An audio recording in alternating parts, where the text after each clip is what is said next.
Hello, everybody. We are in stage 35 of Cambridge Latin course, and we are looking at some sentences in the Vita Rustica that we just translated last class period. Believe it or not, these are something that we really haven't seen before, but you still translated them really well. You still understood what they meant. They're called indirect statements. In fact, that is the subject of the about the language and of course the subject of this tutorial here. So I want to remind you what you have already successfully understood. Okay, so in 10 we have the neighbors. Remember, this is Helvidius's letter to Glabrio, and he's saying, for my neighbors, or indeed my neighbors, believe that a huge boar is lying hidden there. And then a few lines later, in lines 14, 15, and 16, we have, remember, he has a friend named Silanus, right? So Silanus, now I'm skipping the relative pronoun clause here, but Silanus says that the Scots, the Caledonians, in the farthest reaches of Britain live, right? So Silanus says that the Scots live in the farthest reaches of Britain. And then we had a couple more examples too that we dealt with. Silanus declares, he affirms, he declares that our army conquers them, or maybe is conquering them. And lo and behold, of course, we also have Pulsa here, so is able to conquer them. And then finally, we have a longer sentence, but it's still the basic idea. He believes, remember Silanus still, and then anim here, for or indeed. So for he believes that the Romans not only are much braver than the Scots, but also that they have a meliorum ducem, a better leader. So there's a couple weird things going on here that we just kind of went right by because of context. One, and the biggest thing, is if you look in each one of these sentences, you will see an infinitive. Latera, habitare, pulse, and then of course vincere after pulse, esse, and habera. But if you remember, I didn't use an infinitive translation, did I? The neighbors believe that a huge boar is lying hidden there. So that infinitive, that might be a little bit strange. Okay, let's look at some simpler examples here in the about the language. So let's go down here. So schemus mercatorem multam pecuniam habera. Okay, we know that the merchant has a lot of money, or credo ancelas cibum parare. I believe that the slave girls are preparing the food. Okay, so there's a couple things going on here, and we can look at this next example as well. The direct sentence is the prisoners are asleep. The indirect sentence is someone saying that they are asleep, right? So the centurion says that the prisoners are asleep. And then here's the direct sentence. Lupus lives in a country villa. Well, I hear that Lupus lives in a country villa. So indirect statements are you're indirectly reporting a fact, right? You're indirectly reporting what some direct statement here. And they all have very, very similar things, okay?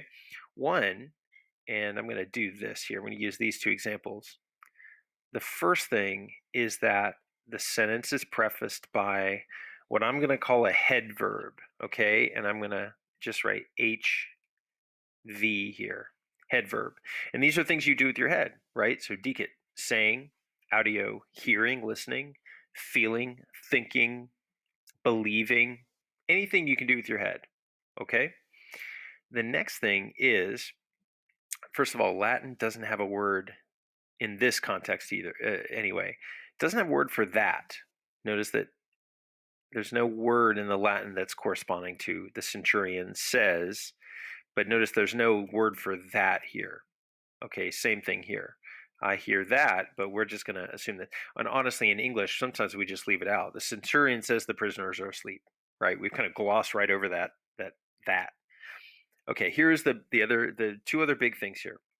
One is that notice when I say the centurion says that the prisoners, Notice everybody, what case is that? Captivos. Or I hear that lupus. What case is lupum? Well, it's accusative. Now, it's accusative because it is the direct object. So I'm going to even write do here of the head verb, right? Lupum is the direct object of the head verb. I hear that lupus. Centurion says that the prisoners. Okay, but here's the other problem. Here's the problem is that captivos is also the subject of the infinitive, right? The prisoners are sleeping, or lupus is living. So here we go. Maybe I'll do this. Okay. So you can't have a noun with both an accusative because it's a direct object and a nominative ending. So you got to pick one. So Latin picks the accusative. Okay. Now this isn't just any accusative. So I've got a nickname for this. And in fact, this nickname didn't even come from me. It came from one of my students the very first time that I taught that, which is like 20 years ago. And he looked at this. We did the lesson. He looked at it and he said, "Oh, that's weird. It's like twisted in two different directions." And I was like, "Yeah, that's absolutely right." And he said, it's like, so it's not like the direct object, it's like the twisted object." And I said, "I love it. I love it." And so from henceforth, I have called this the twisted object. So I've got my own little language here for indirect statements to help clarify things. And one is the head verb, right? A verb, an action that you can do with your head, say, think, feel, see, etc. And then we have this twisted object. And then the verb in that indirect statement is in the infinitive here. Okay? So it looks really complicated, but remember, you translated these things just fine. The neighbors believe that the huge boar is lying hidden there. You translated it just fine. Okay? So I wanted you to see the inner workings of it. And pretty much every indirect statement follows this pattern. Okay? So for instance, here in B, what's the head verb?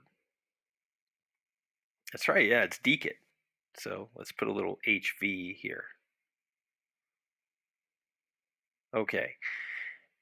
Also in B, which verb or which word is the twisted object? Yeah, you're right. It's hostes. Now this one's kind of easy, right? Because there's really only one other word after the head verb here. And then of course we have apropinquare in the infinitive. Now it would sound really strange to translate this as the messenger says that how would how would I even say this literally? The messenger says the enemies to approach, right? That doesn't make any sense. So the messenger says that the enemies are approaching. Okay. Now let's try this one more time. Let's look at sentence D. Okay. So audio agricolam bellum in Caledonia Guerrera. All right. So which word is the head verb? Okay, right. That's the audio, right? I hear, I can hear with my head, right? Okay, now, which word, now we know that this is the infinitive, right? Which word is the twisted object? I hear that what? Okay, it's agricolum. Now, you might have said bellum, because bellum is accusative too, but notice I hear that Agricola is waging war. So bellum is just the direct object of this infinitive. I hear that Agricola is waging war in Caledonia. Okay, so I think there's two things that we need to get used to. One is that we have this infinitive here that we're not translating as to blank. And then the other thing that we need to get used to is that we have this kind of like extra accusative look. I mean, you look at this and you're like, oh my gosh, there's two accusatives. What do I do with those? They're back to back. But we just have to remember that the first one is a twisted object. Okay. So I want you to practice with E. And I'm going to give you a second there to work on what that means. Rhetor affirmat filium meum diligenter laborare. Okay, hopefully you translated that as the rhetor, the teacher, declares or affirms that my son is working diligently, carefully. All right, what about F? Okay. The mistress, for lack of a better term, the domina, believes, trusts that the fugitives are lying hidden in the forest. Good. All right. What about G? We know that our soldiers always fight bravely. And let's look at H here. Do you say, or are you saying that your patron is a generous man? And the thing that I'll say here, just as a reminder, is remember, essay is like a big equals sign, right? So the reason that virum liberarum is accusative is because the thing we are equating it to is accusative. All right, so patronum tuum, so virum liberalem. All right, so those are indirect statements. Good luck.